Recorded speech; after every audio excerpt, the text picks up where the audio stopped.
Hello అండి. Welcome back to our channel. అందరూ ఎలా ఉన్నారు? బాగున్నారా? నేనైతే చాలా బాగున్నానండి. మీరు కూడా బాగుండాలని మనస్ఫూర్తిగా కోరుకుంటున్నాను.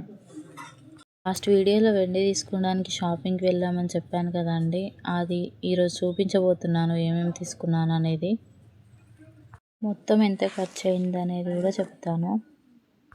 అసలు ఇప్పుడు ఇవన్నీ చేయించుకోవడానికి రీజన్, నేను ఫస్ట్ టైం అండి మెట్టలు చేయించుకోవడం మ్యారేజ్ అయిన తర్వాత.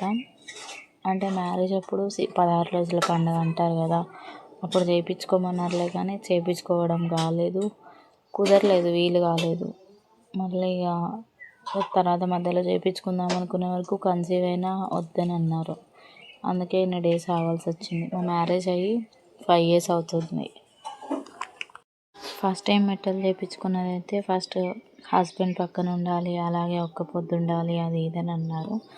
ఫస్ట్ వెళ్ళినప్పుడు నేను, అమ్మ, హస్బెండ్ వెళ్ళాము. ఆర్డర్ ఇచ్చి వచ్చాము. నేను పెద్దమ్మ వెళ్ళి తీసుకొని వచ్చాము.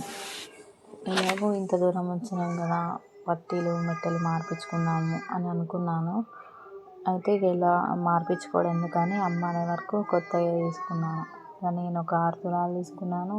చిన్నదానికేమో 4 తీసుకున్నాను. ఒక పుస్తక తీసుకున్నాను, ఇయర్ రింగ్స్ తీసుకున్నాను. నాకు వీటి ప్రైస్ ఎంత పడ్డదంటే, తులం వెండి వచ్చి 2250 రూపాయలండి. నేను 6 తులాలు తీసుకున్నానని చెప్పాను కదా, 6 × 2250 కొట్టుకోవాలండి మనం. అలా కొట్టుకున్నప్పుడు 15,300 రూపాయలు అయిందండి నాకు. అందులో మనకి చాతగూలి అంటారు కదా, చేయించినందుకు దానికి ఒక 1000 రూపీస్ యాడ్ చేసుకోవాలి. ఇయర్ రింగ్స్ ఏమో 1.5 గ్రాము తీసుకున్నానండి. అంటే 1.640 తీసుకున్నాను. గ్రాముకి వచ్చి 13,650 రూపాయలండి. అంటే నాకు ఎంత పడ్డదంటే 2,900 రూపీస్.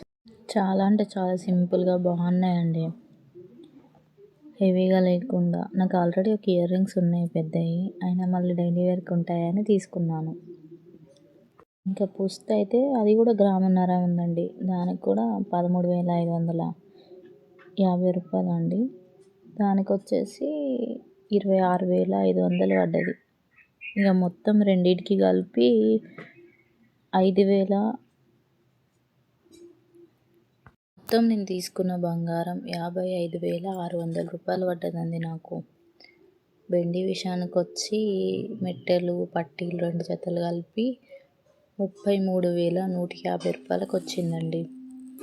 నేను తీసుకున్న ఎలా ఉన్నాయో కామెంట్ రూపంలో చెప్పండి.